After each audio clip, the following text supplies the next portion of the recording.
Imagine a world where your life was decided before you could even walk.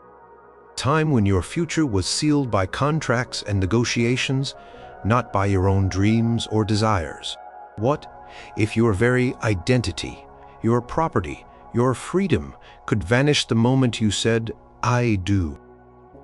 Welcome to 950, at where for many women, marriage wasn't a choice, but a very real trap. Number 11. Social stigma of unmarried women. Picture this. You are a young woman in 950, living in a small village or a bustling town. From the moment you are born, there is one path laid out for you, clear as the sunrise. Marriage. It is not just an expectation. It is almost a requirement for a woman's very existence, her purpose, her place in society. If you do not marry, what happens? The world around you, filled with whispers and knowing glances, will tell you that you are incomplete, perhaps even a burden. This looming social stigma, the fear of becoming an unmarried woman, was a powerful unseen force, pushing countless young women down the aisle, whether they wanted to or not. In this era, a woman's status was inextricably linked to her marital state. A married woman, despite all the constraints that came with it, held a recognized position within the social order. She was a wife, a potential mother, a manager of a household. She contributed, at least in the eyes of society, to the continuation of families and the stability of communities. But an unmarried woman past a certain age, her standing was precarious. She was often seen as an anomaly, a deviation from the natural order. Historical accounts suggest that in many parts of Europe during the early medieval period, the expectation for women was to marry and bear children, solidifying family lines and contributing to the workforce, whether in the fields or within the domestic sphere. Think about the economic realities of the time. For the vast majority of people, life was a struggle for survival. Land was the primary source of wealth and sustenance. Families often worked together, pooling resources and labor to make ends meet. An unmarried woman, particularly one who did not come from a wealthy or noble background with independent means, faced immense economic insecurity. She would have to rely on her family for support. And in a society where resources were often stretched thin, this could be a significant burden. Her brothers might inherit the family land, and her parents might not have the means to support her indefinitely. Without a husband to provide for her, or at least share in the labor of survival, her future was bleak. Scholars who have studied medieval societal structures indicate that economic independence for women was an extreme rarity, making marriage not just a social norm, but an economic necessity. For many, consider too the practicalities of daily life. In 950, for most women, safety and security came within the confines of a household, overseen by a male head. A lone woman, traveling or living independently, would have been vulnerable. She would have lacked the protection and social standing that a husband or a family unit could provide.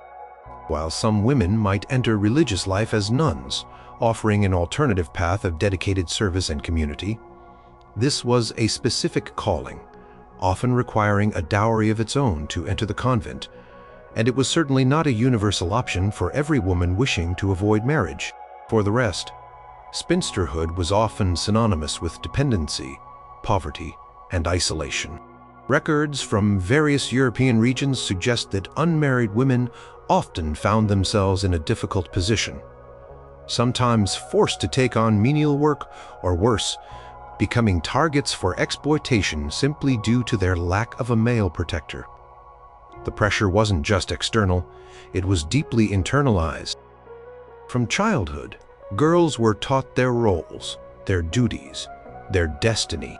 Stories and traditions reinforced the idea that a woman's life truly began when she became a wife. To deviate from this path was to invite questions, pity, and even suspicion. Was there something wrong with her? Was she unmarriageable? These unspoken judgments could be incredibly crushing.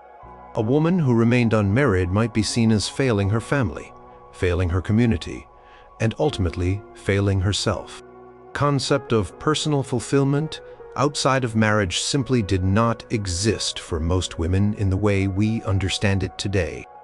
Historical documents like local customs and legal codes from the period often reinforce the centrality of marriage in structuring society and family units. Even for women who might have preferred a life of independence or who simply did not find a suitable match, the relentless societal drumbeat of "you must marry" was deafening. It shaped their choices, limited their opportunities, and often forced them into unions that might have been less than ideal, simply to escape the looming shadow of the unmarried state. The fear of being left behind, of becoming a burden, of having no recognized place in the world, was a constant companion driving young women into marriages that promised security and status, even if they offered little personal happiness or freedom. This profound social pressure, the stigma of the spinster, was a subtle yet incredibly powerful trap, ensuring that very few women in 950 dared to defy the marital imperative. Number 10. Confinement and lack of mobility. Imagine waking up each day knowing your world was confined to a very small sphere, dictated not by your desires, but by the societal expectations of your gender and your husband's will. For married women in 950, at freedom of movement, the simple ability to go where one pleased was largely a foreign concept. Their lives, especially those of noble or wealthy women, were often spent within the walls of their home, castle, or manor. This confinement, a lack of mobility that stretched far beyond the physical boundaries, was a significant trap, limiting their experiences and opportunities in profound ways. Consider the daily life of a married woman of some standing. Her primary domain was the household. This wasn't just a place to live. It was often a complex economic unit, a center of production and management. While a peasant woman might spend her days in the fields working alongside her husband, her movements were still tied to the land and the needs of her family. For a noble woman, her responsibilities lay within the castle or manor. She was expected to oversee the servants, manage provisions, supervise the preparation of meals, and often, in her husband's absence, even manage the estate's finances or judicial matters. These were significant duties, but they tethered her to a specific location. Historical records, such as household accounts and chronicles from the period, frequently detail the intricate internal workings of noble households, illustrating the wife's pivotal but homebound role. Travel was infrequent and often perilous in 950 AD. Roads were poor, banditry was a constant threat, and journeys were slow and arduous. For a woman, venturing out alone was exceptionally rare and highly discouraged. If she traveled, it was almost always under the protection of her husband, a male relative, or a retinue of servants and guards. Her husband's permission was generally required for any significant journey, reinforcing his authority and her dependence. This meant that visiting her family, attending distant religious festivals, or even engaging in commerce in a faraway town were not matters of personal choice, but logistical challenges requiring male escort and approval. Scholars of medieval travel often point to the gendered nature of mobility, with men having far greater freedom to move for trade, war, or pilgrimage, while women's movements were largely restricted to their domestic spheres. Even within her own community, a married woman's movements were often scrutinized and regulated by social norms. While she might go to the local market, attend church, or visit female relatives or neighbors, her presence in public spaces, especially without a specific approved purpose, could invite gossip or suspicion. Her reputation, and by extension, her husband's and family's, was paramount. A woman seen wandering freely or engaging in activities deemed unseemly could bring dishonor. This constant social oversight acted as an invisible cage, influencing every step she took. Period literature and legal customaries often emphasize the importance of a woman's chastity and modesty, which were closely tied to her perceived confinement within appropriate boundaries. The lack of mobility also meant a limited worldview. While her husband might travel for war, trade, or political negotiations, experiencing different lands, cultures, and ideas, her exposure remained largely local. Her knowledge of the world was often filtered through the men in her life. This disparity in experience could lead to a significant power imbalance within the marriage, as the husband, having seen more of the world, was often considered more worldly and knowledgeable. This wasn't just about physical confinement, it was about the confinement of the mind, limiting her opportunities for education, social interaction, and independent thought. The lack of access to broader networks of information and influence further solidified her dependence. This restricted mobility wasn't just about safety or logistics. It was a fundamental component of the societal structure that placed women firmly within the domestic sphere, subordinate to male authority. By limiting a woman's physical range, society also limited her social, economic, and political influence. She was meant to be the anchor of the home, the stable center around which the male world of action revolved.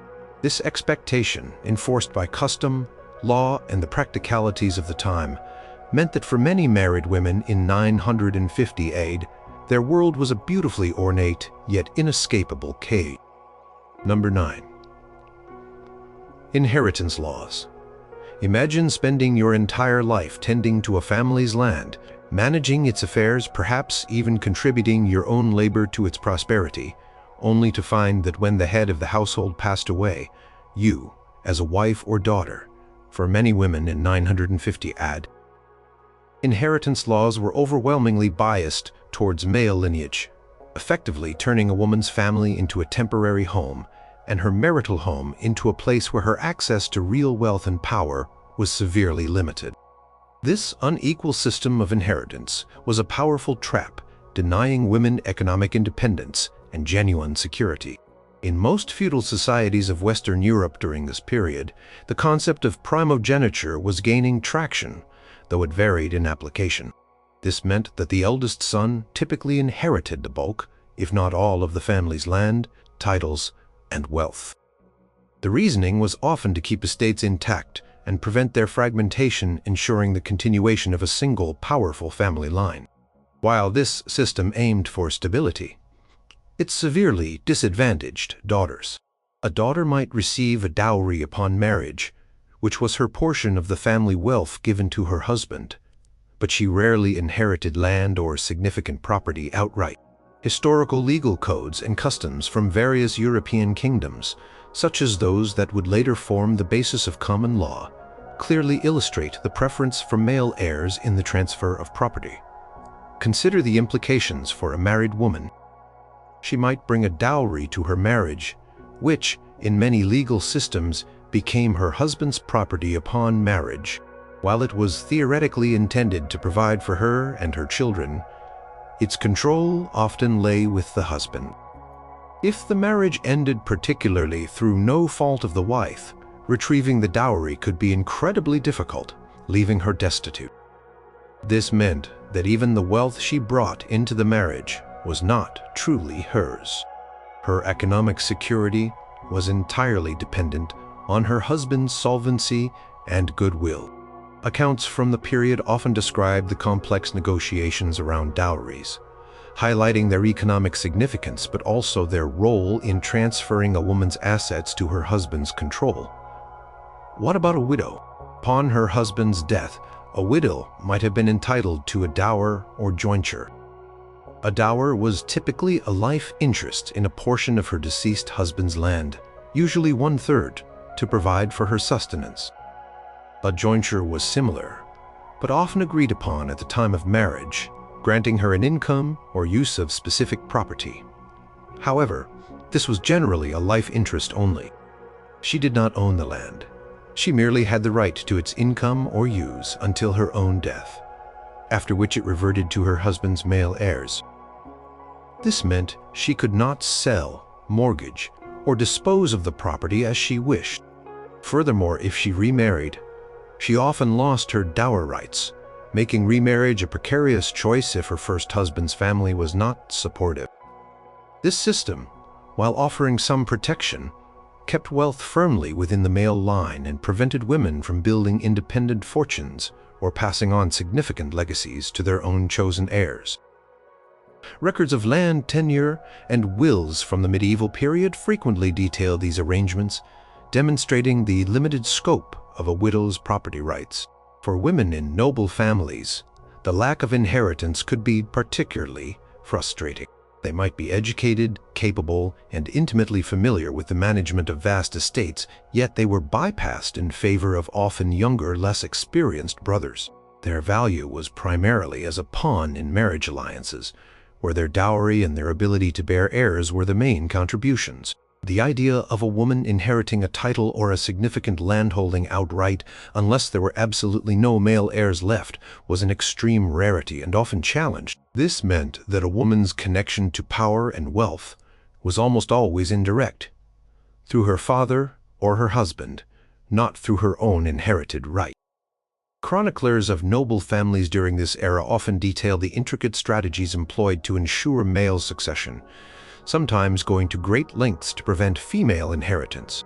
The inheritance laws of 950 AD were not just legal statutes. They were a reflection of a deeply patriarchal society that valued male lineage above all else. They ensured that wealth, land, and power remained predominantly in the hands of men, trapping women in a cycle of dependency. A woman's economic future was not her own to shape. It was a commodity to be negotiated, a right to be granted, or a fragile temporary provision, always contingent on the lives and decisions of the men around her. This fundamental lack of control over property and wealth was a powerful and pervasive trap for unwilling women. Number 8. Isolation from former family. Imagine being ripped away from everything you have ever known: your childhood home, your parents, your siblings, your friends, the familiar rhythms of your village or town. For many married women in 950, and especially those marrying outside their immediate community, this was a common and deeply isolating experience. Practice of patriarchal residence, where the bride moved to live with her husband's family or in his village, was a prevalent custom that often meant a complete severance from her former life and support network. This sudden and profound isolation was a significant trap, leaving women vulnerable and alone in a new, unfamiliar environment. Think about a young woman, perhaps barely into her teenage years, who is arranged to marry a man from a neighboring region, or even a distant kingdom. She says goodbye to her parents, knowing that she might never see them again, or only very rarely. Her journey to her new home could take days or even weeks, a perilous trek that further emphasized the distance she was placing between herself and her past. When she arrived, she was a stranger in a strange land. The customs might be slightly different, the dialect unfamiliar, the faces entirely new. This profound dislocation could be emotionally devastating. Historical accounts and personal letters from later medieval periods, though scarce for 950, hint at the profound loneliness and struggle for adaptation experienced by women who moved far from home for marriage. Upon arrival, she would be expected to integrate into her new family. This often meant living under the roof of her in-laws, particularly her husband's mother, who would typically oversee the household. While some mother-in-law relationships might have been supportive, many were not. The young bride was often at the bottom of the household hierarchy, subject to the commands of her husband, his parents, and even older sisters-in-law. She had to learn new routines, adapt to different expectations, and earn her place. Without her own family close by to offer comfort, advice, or intervention, she was in a very vulnerable position. There was no going home for a break, no quick visit to her mother to complain or seek solace. Social historians studying medieval family structures frequently highlight the challenges of integration for young brides into their husband's family, often exacerbated by significant distances. The loss of her childhood friends and confidants was another blow. In her old community, she had established relationships, a network of support, and shared experiences. In her new home, she had to build these from scratch. Forming new friendships could be difficult, especially if she was seen as an outsider. Her new social circle would likely be dictated by her husband's family, further reinforcing her dependence on them. This emotional isolation, coupled with the physical distance from her original support system, could make it incredibly difficult to voice concerns, seek help, or even simply share her feelings. Without these outlets, any problems within her marriage or her new household could become compounded. For women in noble families, this isolation could be even more pronounced. A noblewoman might move to a distant castle far from any familiar faces, with her sole connection to her former life being occasional letters or very rare visits. Her role was to provide heirs and manage her new household, often without the emotional support of her kin. She might be surrounded by servants, but true companionship could be elusive. Diplomatic marriages, in particular, saw women marrying into foreign lands with entirely different cultures and languages, multiplying the sense of isolation. Chronicles of royal and noble marriages from the early medieval period often detail the challenges faced by brides adapting to new courts and unfamiliar customs. This forced separation from her family was not merely an inconvenience. It was a strategic element of the marriage system. It cemented her allegiance to her new family and her husband, ensuring her loyalty and reducing any potential for her original family to interfere in the marriage or reclaim her. By cutting her off from her roots, the system made her utterly dependent on her husband and his kin, minimizing her agency and making it incredibly difficult for her to escape a difficult or abusive situation. This profound and often permanent isolation was a subtle but incredibly effective trap, ensuring that a woman's world revolved almost entirely around her husband and his household. Number 7. Physical and emotional abuse. Imagine being bound to a person who has absolute authority over you, where your body and your emotions are not truly your own, and where the law offers little to no protection against maltreatment.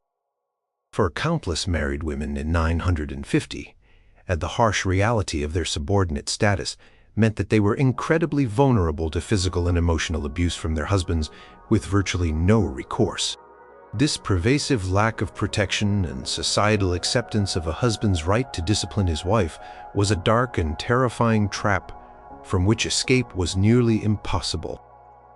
In the medieval period, a husband was considered the head of the household and held extensive authority over his wife, children, and servants. This authority was often codified in custom, and in some emerging legal traditions, even in law. The concept of chastisement was widely accepted, meaning a husband had the right, and sometimes even the perceived duty, to physically discipline his wife for perceived transgressions or disobedience. This could range from beatings to other forms of physical violence, all under the guise of maintaining order within the home and ensuring a wife's proper conduct.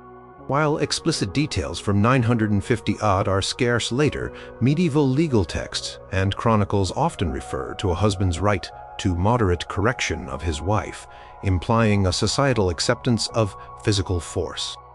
The legal system offered almost no protection for women experiencing abuse.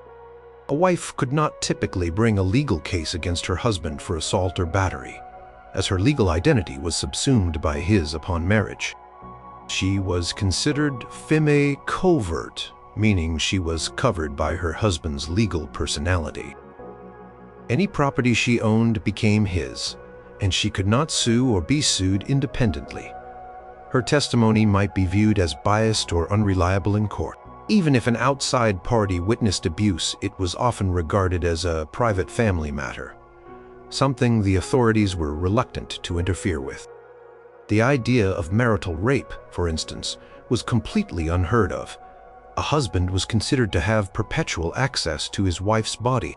Historians examining medieval legal systems consistently point to the overwhelming imbalance of power in favor of husbands, leaving wives with virtually no legal avenues for redress against domestic violence. Beyond physical violence, emotion abuse. A husband could control his wife's movements, her interactions, her access to resources, and even her speech. He could isolate her from her family and friends, undermining her self-worth and making her even more dependent on him. The threat of violence, even if not carried out, would hang over her, shaping every decision she made and every word she spoke. The societal expectation that a wife be submissive and obedient meant that any complaint she might make would often be dismissed as her being disobedient or unruly, further trapping her in the abusive dynamic. While direct documentation of emotional abuse is hard to find from this early period, the patriarchal structures described in various historical sources suggest an environment where such control would have been prevalent. Escape from an abusive marriage was extraordinarily difficult, if not impossible. Divorce, as we understand it today, was largely unavailable in Christian Europe. While annulments existed, they were rare, difficult to obtain, and usually required proving the marriage was never valid in the first place, e.g., consanguinity, pre-contract. A woman leaving her husband would have faced immense social shame, economic destitution, and the potential wrath of her husband's family. She would have lost her home, her children, who typically remained with the husband, and her social standing. Without financial independence or the support of a strong family, she would have been an outcast, vulnerable to poverty and exploitation. This grim reality meant that many women endured years of suffering, seeing no viable alternative. Records from the church courts, where marital disputes sometimes appeared, demonstrate the immense difficulty women faced in proving grounds for separation, let alone ending the marriage entirely. The trap of physical and emotional abuse was thus multi-layered. It wasn't just the individual acts of violence, it was the systemic lack of protection, the societal acceptance of male authority, and the complete absence of realistic escape routes. For an unwilling woman in 950, a marriage could transform from a societal expectation into a terrifying cage, where her very safety and well-being were at the mercy of another, with no one to hear her cries. Number 6. Lack of divorce rights. Imagine being trapped in a miserable, perhaps even dangerous marriage with no way out. No legal pathway to end it, no escape from a spouse who might be cruel, unfaithful, or simply intolerable. For women in 950, and especially within Christian Europe, the concept of divorce as a means to dissolve an unhappy marriage was virtually non-existent. Once you said, "I do," you were tied to that person for life, for better or for worse, and often it was overwhelmingly for worse. This absolute lack of divorce rights was a profound and inescapable trap, condemning many women to endure unbearable unions. In Christian Europe, the Church held immense power over matters of marriage. Marriage was considered a sacrament, a holy and unbreakable bond instituted by God. Purpose was not individual happiness, but procreation and the stability of society. As such, the Church taught that a valid marriage could not be dissolved. The only potential legal avenue for a woman to escape her husband was an annulment, which was not a divorce, but a declaration that the marriage had never been valid. In the first place, this was an incredibly high bar to meet. Grounds for annulment were limited and specific. Things like being too closely related by blood or marriage, consanguinity or affinity, one party being already married, or one party being unable to consummate the marriage. Proving these claims was often difficult and expensive, requiring witnesses and the approval of ecclesiastical courts. Moreover, annulments were primarily pursued by wealthy or powerful families, seeking to void a political marriage that had gone sour or to secure a new alliance. For the average woman, an annulment was a distant and unattainable dream. Records from medieval church courts reveal how rare successful annulment petitions were, and how difficult it was for women to initiate them. What about separation? In some cases, a couple might be granted a separation from bed and board, a divortium, a mensa et thoro, which allowed them to live apart. However, this was not a divorce. They remained legally married, could not remarry, and their property rights remained largely intertwined. Such separations were usually granted only for severe reasons, like adultery, extreme cruelty, often requiring more than just a few beatings to prove, or life-threatening danger, and even then they were difficult for a woman to obtain without compelling evidence and influential support. The woman would also have to prove her husband's fault, which was incredibly challenging given the limitations on female testimony and the social bias against wives who openly challenged their husbands. Legal commentaries of the era indicate that the bar for a wife to prove extreme cruelty was significantly higher than for a husband. If her husband was abusive, neglectful, or unfaithful, she had few options.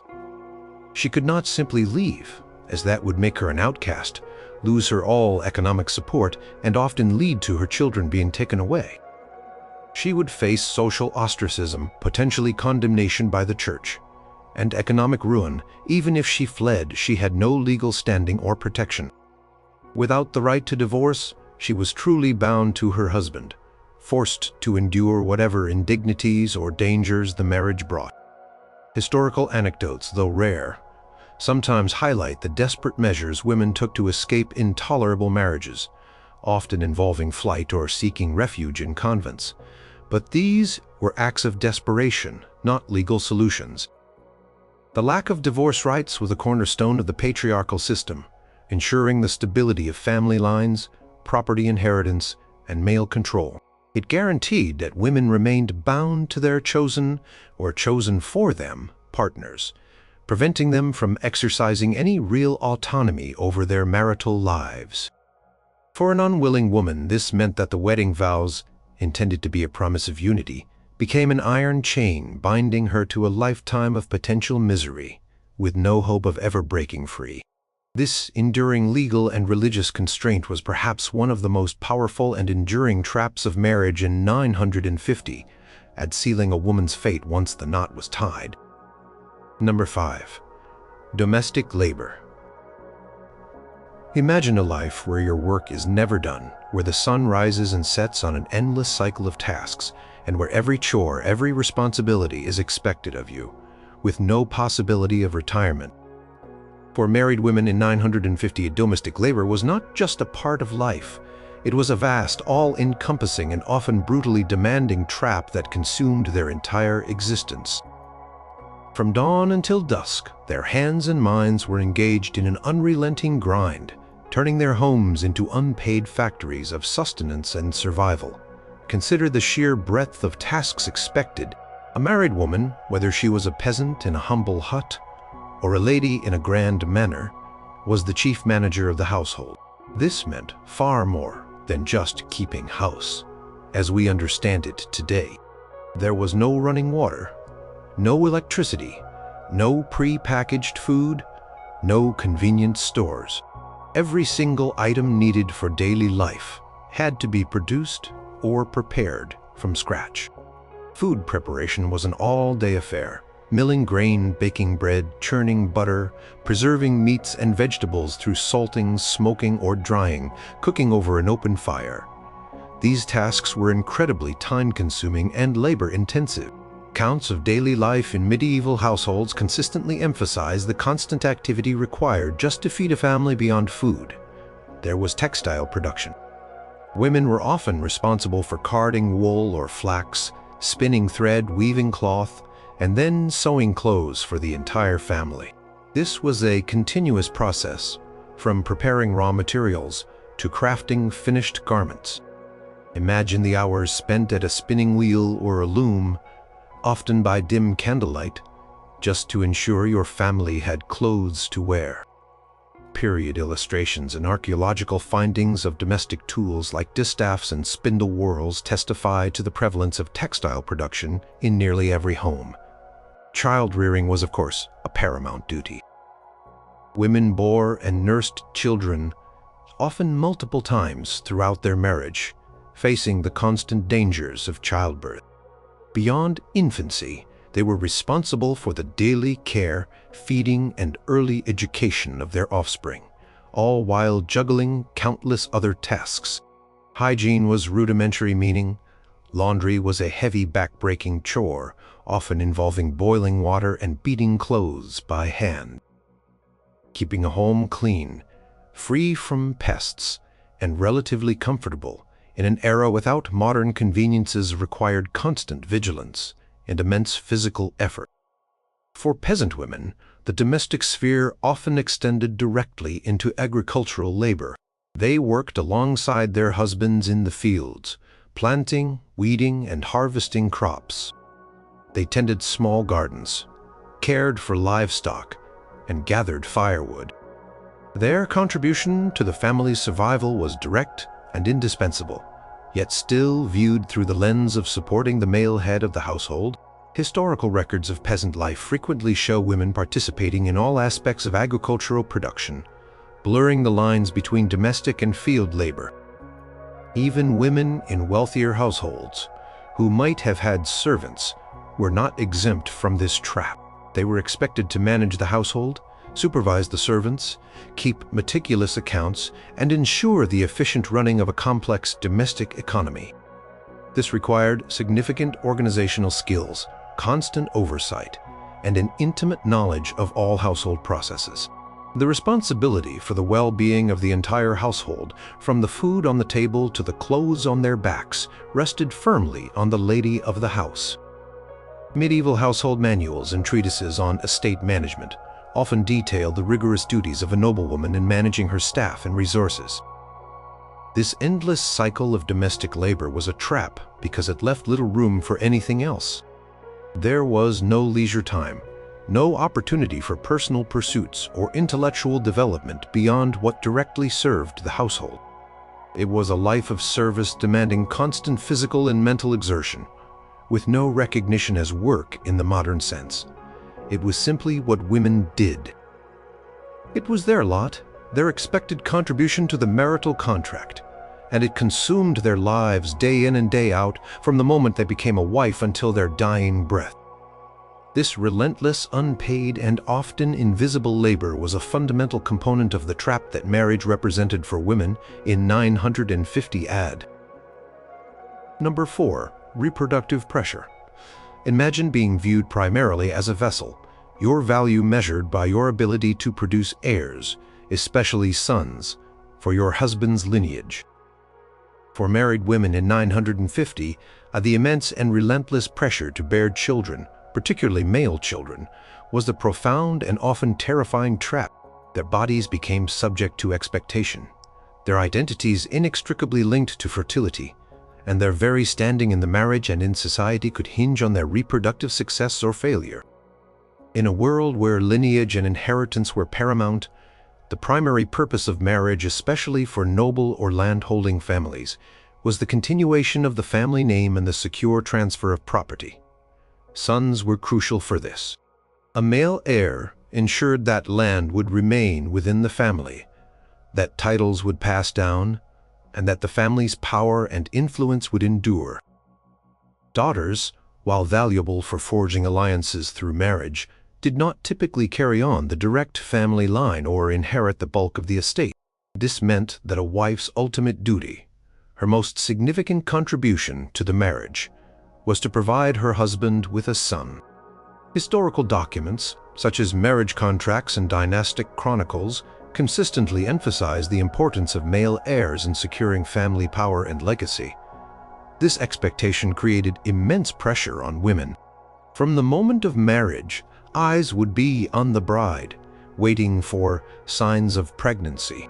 If she conceived quickly and bore a healthy son, her position within the household would likely be secure and respected. But what if she bore only daughters, or worse, what if she struggled to conceive at all?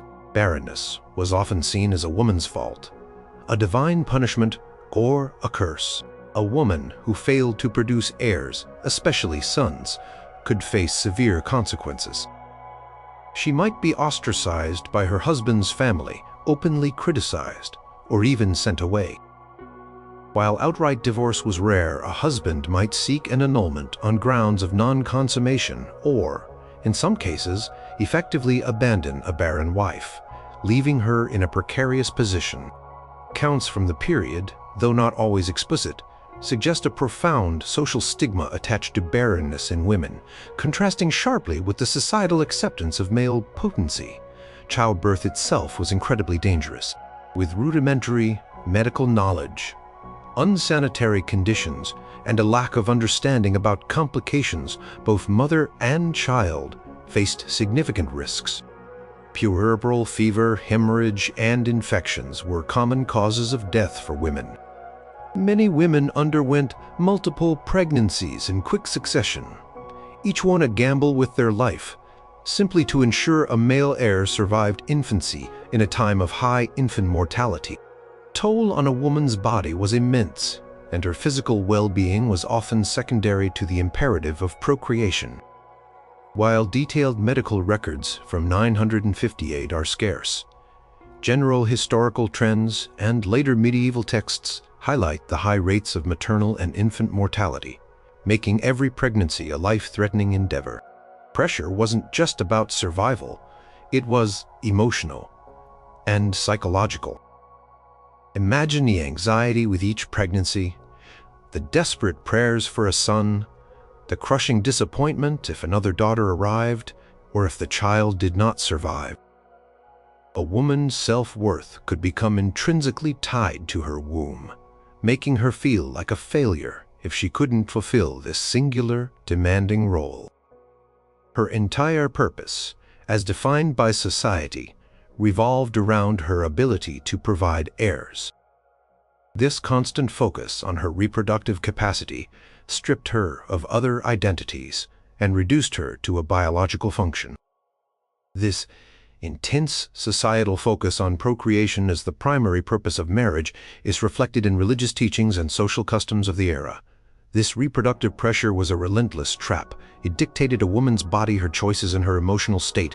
It exposed her to significant physical danger and immense psychological strain, tied her value directly to her fertility, making her vulnerable to rejection or neglect if she failed to meet expectations. For an unwilling woman in 950, marriage meant her body was no longer her own.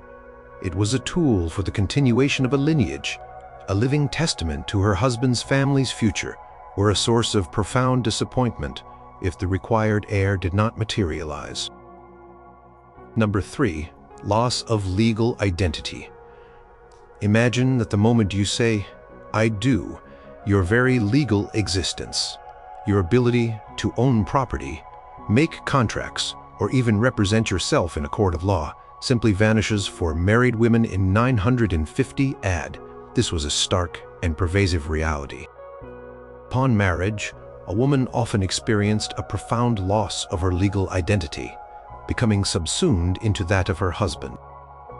This legal erasure was a sophisticated and inescapable trap, rendering her effectively a minor in the eyes of the law, dependent on her husband for almost every aspect of her public life. In many developing legal systems of the early medieval period across Europe, a concept similar to what would later be formalized as feme covert or covered woman was implicitly or explicitly practiced. This meant that a married woman's legal rights and personality were largely absorbed by her husband. Before marriage, as a feme sole single woman, she might have been able to own land, enter into agreements, or conduct business in her own name, especially if she was a widow or an unmarried woman of means. But marriage fundamentally altered this status. Her husband became her legal guardian and representative in nearly all matters. Historical legal customs and emerging common law principles from the Anglo-Saxon period, for example, demonstrate the shift in a woman's legal standing upon marriage. Consider the practical implications of this loss of identity. If a woman owned land or property before marriage, it often transferred to her husband's control upon the wedding. He would have the right to manage it, profit from it, and even dispose of it without her consent, although some local customs or prenuptial agreements might offer limited protections. She could not typically enter into contracts in her own name, borrow money, or incur debts independently. Any economic activity she engaged in was usually done on behalf of her husband, as part of his household. This meant she had no independent economic power, no ability to build her own wealth, or secure her own future without her husband's direct involvement and permission. Records of land transactions and property ownership from the era overwhelmingly show property being held and managed by men, with women's names appearing only in the context of their husbands or as recipients of dower rights. In the eyes of the law, a married woman could not sue or be sued independently. If she had a grievance, her husband would typically have to bring the suit on her behalf. If she was accused of something, her husband would defend her.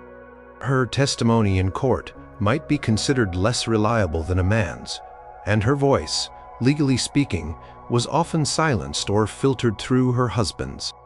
This meant that if she was abused, exploited, or wronged by someone other than her husband, her path to justice was circuitous and often dependent on her husband's willingness to pursue it. The absence of women's independent legal capacity is a recurrent theme in studies of early medieval legal systems.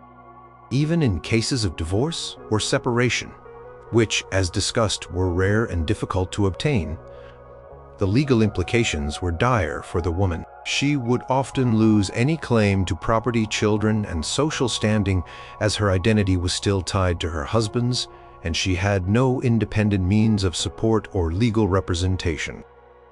Her only hope might be the return to her original family, if they were willing and able to take her in. But even then, she would be seen as a burden and a social failure. This loss of legal identity was not just a legal technicality. It was a fundamental tool of control. By stripping a woman of her independent legal personhood, society ensured her dependence on her husband. It made her vulnerable, disempowered, and unable to challenge the marital structure or her position within it. It was a trap that permeated every aspect of her public life, reducing her to an extension of her husband, effectively erasing her as an individual in the eyes of the very system that governed her existence. For an unwilling woman in 950, that marriage didn't just mean a change in address, it meant a vanishing act of her legal self. Number 2. Dowry and bride price. Imagine being a commodity, an asset to be exchanged with your value determined by the property or wealth that accompanied you into a marriage. For women in 950, the systems of dowry and bride price were powerful economic mechanisms that made marriage less about personal connection and more about a transaction, effectively trapping women within the confines of a familial contract. These economic arrangements underscored the idea of a woman as property, a means to secure alliances, wealth, or status for her family and her husband. Let's break down the two main systems, dowry and bride price, though practices varied widely across regions and social classes. A dowry was property, goods, or money that a bride's family transferred to the groom or his family upon marriage. It was essentially the bride's share of her family's wealth given to her upon marriage rather than inherited outright. The dowry had several functions. It helped to support the bride within her new household, provided a financial incentive for the groom's family, and could serve as a form of pre-mortem inheritance for the daughter. However, once given, the dowry often came under the husband's control, becoming part of his assets. While in some systems it was theoretically meant to be returned to the wife or her family if the marriage failed, actually retrieving it was incredibly difficult, leaving many women destitute if their marriage ended. Historical studies of medieval economic practices and marriage customs frequently detail the complex negotiations and legal implications of dowries. highlighting their economic significance. The bride price, also known as groom wealth or bride wealth, was an opposite system where the groom or his family paid a sum of money or goods to the bride's family. This was common in some Germanic traditions that influenced early medieval Europe. It could be seen as compensation to the bride's family for the loss of her labor or as a payment to solidify the marriage agreement. In some instances, a portion of the bride price might be given to the bride herself as a form of mourning gift, Morgengabe, intended to provide her with some independent assets. However, even in these cases, the primary transaction was between the two families, reinforcing the woman's role as the object of the exchange. Accounts of early Germanic law and societal customs often described the exchange of bride price as a significant part of the marriage contract, indicating its prevalence in some regions. How did these systems act as a trap? First, they turned a woman into an economic bargaining chip. Her desirability as a bride was often directly linked to the size of her dowry or the bride price her family could command. Wealthier families might demand larger dowries for their sons, while families with many daughters might struggle to provide adequate dowries for all of them, leading to delayed marriages or even spinsterhood for some. This meant that a woman's individual qualities, her character or her desires, were secondary to the financial implications of her marriage. Marriage was not about love or mutual attraction. It was about the exchange of wealth and the consolidation of power. Second, once the dowry or bride price was exchanged, it created a powerful economic incentive for both families to maintain the marriage regardless of the woman's happiness. The dowry was a significant investment for her family, and they would be reluctant to see it lost if the marriage dissolved. For the husband's family, the dowry was an acquired asset they would not want to relinquish. This financial entanglement meant that women had even less leverage to leave an unhappy or abusive marriage. If she left, her family might be unable or unwilling to take her back and support her, especially if the dowry was not recoverable. She would face economic ruin. Third, these systems reinforced the notion that women were not independent economic agents. Their wealth, whether given by her family or received by her family, was almost always controlled by men. The dowry was managed by her husband, and the bride price was received by her father or brothers. This meant that women rarely had direct access to or control over significant financial resources, making them perpetually dependent on the men in their lives. This economic dependency was a core component of the trap, ensuring that a woman's future was inextricably linked to her marital status and the financial arrangements made on her behalf. The dowry and bride price systems of 950 AD were not just ancient customs. They were powerful economic traps. They dictated a woman's worth, cemented her place within a family structure that prioritized wealth and lineage over individual well-being, and provided a formidable barrier to escaping an undesirable union. For an unwilling woman, marriage was not just a personal commitment. It was a financial transaction that sealed her fate and bound her to a life largely outside of her own economic control. Number 1. Arranged marriage. Imagine a situation where you have no say in the most significant decision of your life. Your future spouse, your home, your destiny, all decided for you by others, often for reasons that have nothing to do with your happiness or desires. For women in 950, arranged marriage was not an exception, it was the norm. This fundamental lack of choice was perhaps the most pervasive and defining trap of all, setting the stage for a lifetime of constraints and obligations over which an unwilling woman had virtually no control. In the early medieval period, marriage was not primarily about romantic love or individual choice. It was a societal and economic institution, a tool for securing alliances, consolidating land, increasing wealth, and perpetuating family lines. For noble families, a marriage could forge powerful political bonds between kingdoms or rival factions, securing peace or offering military advantage. For commoners, it was a way to combine family labor, acquire a bit more land, or ensure the stability of a small farming enterprise. A marriage was less a union of two individuals and more a contract between two families, with the bride and groom often being little more than pawns in a larger game. Scholars of medieval history consistently point to the strategic, economic, and political motivations behind most marriages during this era, particularly for aristocratic families.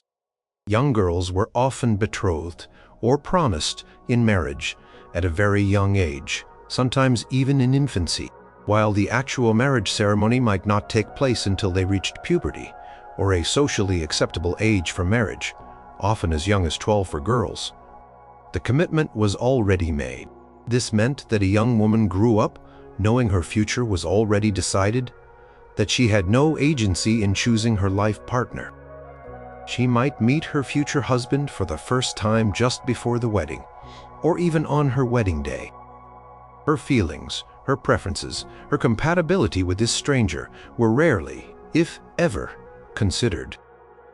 The very idea of choosing a spouse based on affection or personal liking was a concept that had not yet fully developed and was certainly not a factor in marital arrangements. Historical records, such as chronicles and legal documents, show widespread practices of child betrothal across various social strata. The reasons for a specific arranged marriage were often deeply practical and unsentimental. A father might choose a husband for his daughter based on the amount of land he possessed, the number of soldiers he could command, his family's social standing, or even the potential for a dowry exchange that would benefit his own family's financial position. For the girl, this meant her future was traded for family gain. She was an asset to be deployed, a resource to be exchanged. To secure the future of her birth family or to advance their standing, there was no room for individual aspirations. Medieval charters and family histories often explicitly state the benefits derived from specific marital alliances, underscoring their strategic importance. What if a girl was unwilling? What if she resisted? Disobeying her parents, particularly her father, was seen as a grave act of rebellion, disrespect, and disloyalty.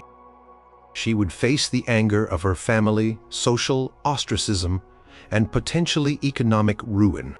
If she refused to marry, she would have no recognized place in society, no economic support, and would likely become a burden to her family. There were very few, if any, alternative paths for women outside of marriage or monastic life, and even the latter often required family consent and a dowry to enter a convent. The pervasive expectation of female obedience meant that open defiance was rare and carried severe consequences. Religious texts and sermons of the period often reinforced the importance of filial obedience and submission to authority. This fundamental lack of choice was the ultimate trap, because it dictated all subsequent aspects of a woman's marital life. It meant she entered a union not of her own volition, but as part of a predetermined plan.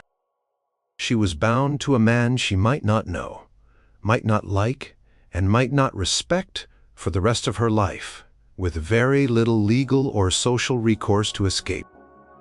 Her personal happiness was not a consideration. The stability of the family, the lineage, and the alliance were. For an unwilling woman in 950 at marriage was a life sentence imposed from birth, a contract she had no part in negotiating, and a future she could not escape.